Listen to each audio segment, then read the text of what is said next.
Good morning, everyone. How to improve our memory? हम लोग इसी पार्ट में आगे बढ़ रहे थे और मैंने कल तक आपको बताया था कि कैसे करके हम अपने सब्जेक्ट्स को स्टडी करें। अक्सर होता क्या है ना, मैं जहाँ तक देखता हूँ जानता हूँ, बहुत से स्टूडेंट्स ऐसे हैं जो किसी भी काम को तो बहुत ज़ोरदार तरीके से शुरुआत करते हैं, लेकिन फिर क्या करते हैं, काम को आधा छोड़कर 1 दिन किए, 2 दिन किए, 3 दिन किए, 4 दिन किए, फिर धीरे धीरे फिर उसी हालत में लौट जाते हैं। तो सिंपल सी बात है कि वो कार्य कंप्लीट नहीं हो पाता। किसी भी काम को करने के लिए आपको उसमें पूरी ललक, पूरी जिज्ञासा और पूरी मेहनत होनी चाहिए। जानते हैं, आप सोचेंगे कि अरे मेहनत कैसे करें, मेहनत कैसे हो, तो इस बात को आप समझ लीजिए कि मेहनत करने में मज़ा नहीं आ रहा है। आप सोच रहे हैं ना, मैं बता रहा हूँ बाय हार्ट। जब आप समझ जाएंगे ना चीज़ों को और काम को करने लगे ना, तो मेहनत को भी आप एंजॉय करेंगे, मज़ा आएगा मेहनत करने में। और मेहनत करने का ना मज़ा ही अलग है। मैंने पहले भी कहा था कि अपने लिए तो हर कोई जीते हैं, कभी कोई दूसरों के लिए कभी आप दूसरों के लिए भी जी कर देखिए मज़ा कितना है। तो मेहनत एक बहुत बड़ी चीज़ है। अब आप कहिएगा, जैसे कि मैं एक बात और कहता हूँ कि किसी भी बात को, किसी भी कार्य को सबसे पहले उपहास, विरोध और स्वीकृति से गुजरना पड़ता है। मैंने कहीं पर स्टडी किया इस बात को कि सबसे पहले आपके काम को लोग आपके काम पर हंसेंगे, फिर विरोध करेंगे और लास्ट में ये स्वीकार करेंगे कि हाँ, आप सही थे। मैंने पहले भी कहा है कि जब तक आपके लक्ष्य पर लोग हंसे नहीं, समझिए आपका लक्ष्य बहुत छोटा है। Okay, so today let's start mathematics. अरे मैथ बहुत कठिन है यार, पहले सोच लिया कैसे होगा और मैथ ही होगा। सबसे पहले हमें हर दिन, मैं मैथ्स के लिए एक वीडियो बना चुका हूँ, पहले मैंने हिंदी और मैथ्स के लिए बनाया था, इसलिए बहुत सी बातें उसमें मैंने कही थी कि सबसे पहले आपको क्या करना है, एक फार्मूला का लिस्ट जेब में डाल लेना है और उसको लेके घूमते रहना है। जहां आप खाली समय पाएं उसको पढ़ते रहें। मान लीजिए कि आप कहीं गए हैं, सपोज कीजिए कि अभी कभी आप अपने रिश्तेदार के घर गए हैं, कभी फ्री टाइम में आप गए हैं, आप उसको देखते रहिए, फार्मूला याद रहेगा। मैंने ये भी कहा है कि किसी भी मैथ को आप जहाँ तक जानते हैं वहाँ तक बनाएं, अंत तक, क्योंकि मैथमेटिक्स में स्टेप मार्किंग होता है और आंसर में उतना मार्क्स, आंसर जो है ना उसमें मार्क्स कम होते हैं, पर स्टेप मार्किंग, डायग्राम, फार्मूलाज पर मार्क्स दिए जाते हैं। मैं कुछ भी शुरू करने के पहले एक बात आपको बताना चाहूँगा। जब मैं क्लास 9th में था, हमारी भारती भवन की किताब चल रही थी, भारती भवन किताब चल रही थी और ठीक उसी वक्त मतलब हम लोग भारती भवन से स्टडी कर रहे थे। अब क्या है कि मैं भारती भवन से स्टडी कर रहा था, तो मतलब एक एक मैथ का नोट मेरे पास था। तो भारती भवन का नोट्स मेरे पास था, तो मैं क्या कर रहा था, मैं जो हूँ एकदम भारती भवन के नोट्स को जो है बिल्कुल पढ़ता जा रहा था और उसके एक एक मैथ्स मुझे आ गए थे। और उस वक्त जो है बिहार टेक्स्ट कॉर्पोरेशन की बुक्स चला करती थी, बीटीसी, जिस तरह अभी चलती है एनसीईआरटी और आरएस अग्रवाल की किताबें जनरली लोग देखते हैं, जनरली लोग पढ़ते हैं, और भी किताबें हैं जिसे लोग पढ़ते हैं, लेकिन जनरली मैं कहता हूँ कि भाई एनसीईआरटी किताबों को ज़रूर पढ़िएगा और जो अदर बुक्स हैं उससे पढ़कर आप मतलब नॉलेज गेन कीजिएगा। अब मैं जब देखा क्वेश्चन को तो मुझे लगा कि मैंने ये क्वेश्चन पढ़ा ही नहीं है, लेकिन हाँ मेथड मालूम था कि कैसे करना है, और उसी मेथड के सहारे मैंने उस क्वेश्चन को सॉल्व किया। अब मैं यहाँ पर ये बताना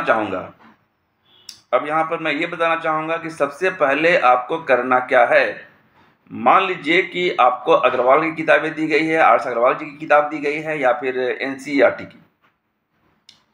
तो एनसीईआरटी की किताबों के एक एक एग्जाम्पल और एक एक मैथमेटिक्स को आप जरूर बनाएं, ठीक है, और चीज़ों को समझें। और जो आर एस अग्रवाल की किताबें हैं उसको भी आप गहराई से पढ़ें। अगर अच्छा लगता है तो और भी बहुत सारे पब्लिकेशंस हैं, लेकिन समझें। अगर आप समझ गए ना तो आप सब कुछ कर सकते हैं। अब मैथ कठिन है? नहीं, मैथ कठिन नहीं है। मैथ में आपको कंसंट्रेशन की ज़रूरत है, और वो कंसंट्रेशन जो है आपको हासिल करना होगा। तो कंसंट्रेशन हम लेकर कैसे?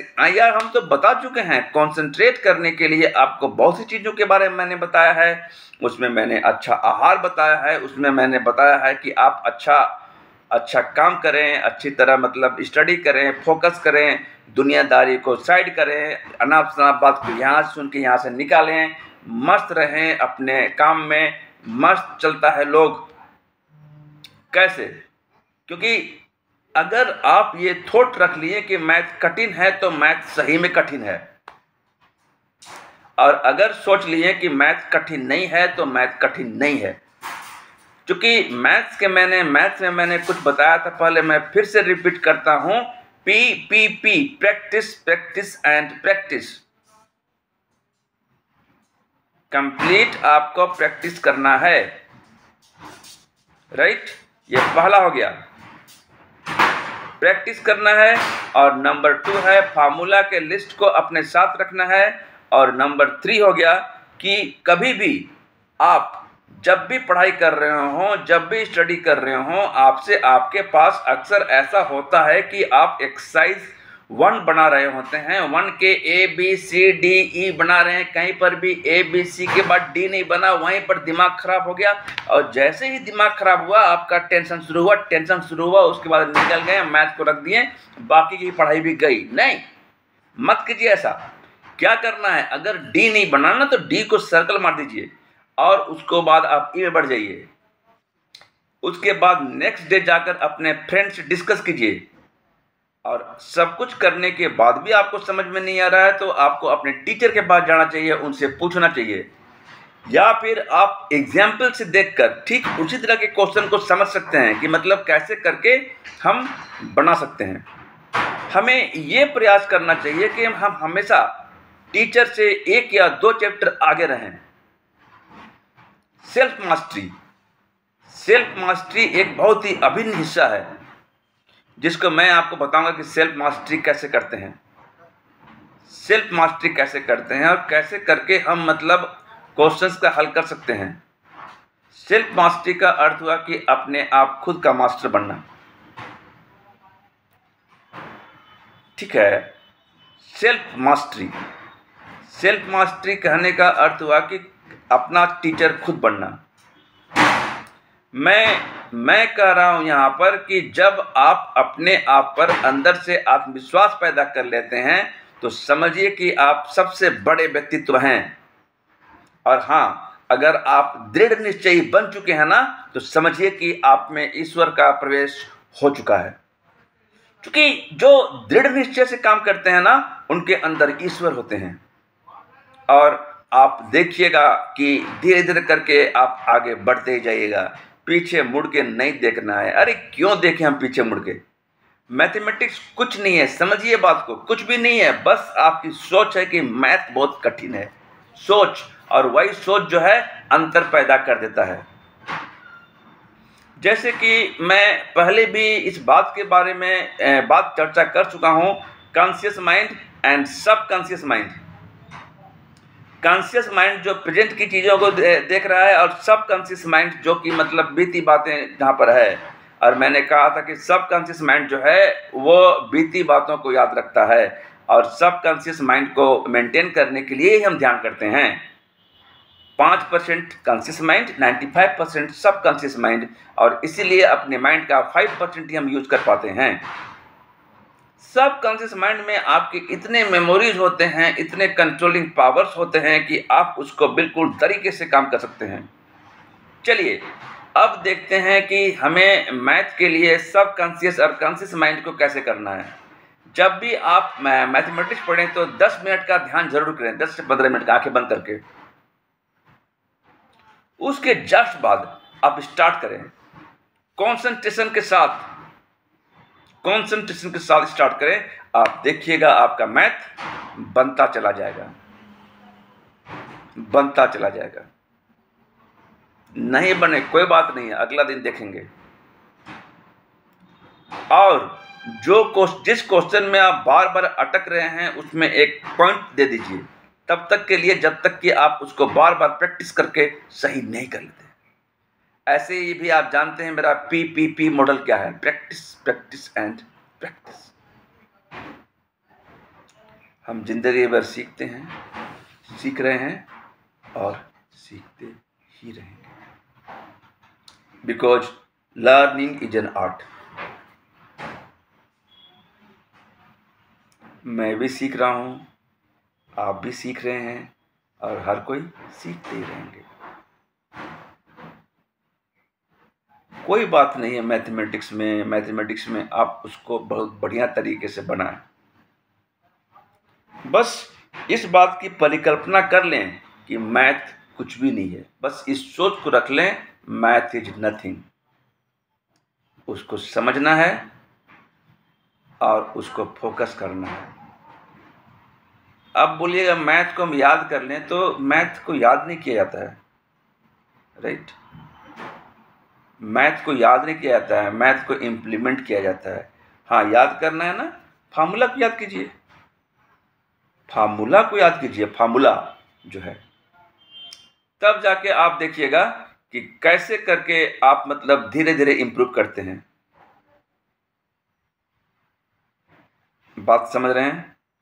मैथ के बारे में मैंने बहुत ही विस्तृत जानकारियां आपको दी है अपने पहले के वीडियोज में, स्पेशली मैंने हिंदी और मैथ को लेकर बताया था। मान लीजिए कि अगर हम मैथ की बात करें तो मैथ में बहुत सारे चैप्टर्स होते हैं। जैसे कि मान लीजिए मैं यहाँ पर ट्रिग्नोमेट्री है। ट्रिग्नोमेट्री जब बना रहे हैं तो आप देखते होंगे कैसे करके हाइट एंड डिस्टेंस। स्टैटिस्टिक्स है, उसमें आप देख रहे हैं कैसे प्रोबेबिलिटी हो रही है, कैसे मीन मीडियन मोड निकाला जा रहा है। सिंपल वे है। हाँ, ज्योमेट्री में एंगल कौन से हैं, कैसे प्रूव करना है, पैरेलल क्या है, पैरेललोग्राम क्या है, कंस्ट्रक्शन क्या है, उसको डायरेक्टली उस पर घुसना पड़ेगा। मैं ये भी कहता हूँ स्टूडेंट से कि आप प्रयास करें कि टीचर से 1 या 2 कदम आगे रहें, मतलब प्रयास करें कि 2 चैप्टर आगे रहें। एग्जाम्पल दे रहा हूँ। मान लीजिए कि हम लोग कहीं घूमने जाते हैं, तो जो हमारे पेरेंट्स हैं उससे 2 कदम आगे चलने की कोशिश करते हैं। सही है गलत बताइए? थोड़ा सा आगे बढ़ के चलते हैं 2-3 कदम। कुछ लोग ऐसा करते हैं, कुछ नहीं भी करते हैं। That is not a matter, ठीक है? तो क्यों ना हम प्रयास करें कि 1-2 कदम आगे चलें, प्रयास करें चलने का। आप देखिएगा मैथ आपके लिए कितना आसान हो जाता है। अपनी सोच को चेंज कीजिए ना। One thought, your thoughts can change your life. आपके विचार ही हैं जो आपको परिवर्तन करते हैं, आप में परिवर्तन लाते हैं। तो क्यों ना हम अपने विचार को चेंज करें और आगे बढ़ते जाएं।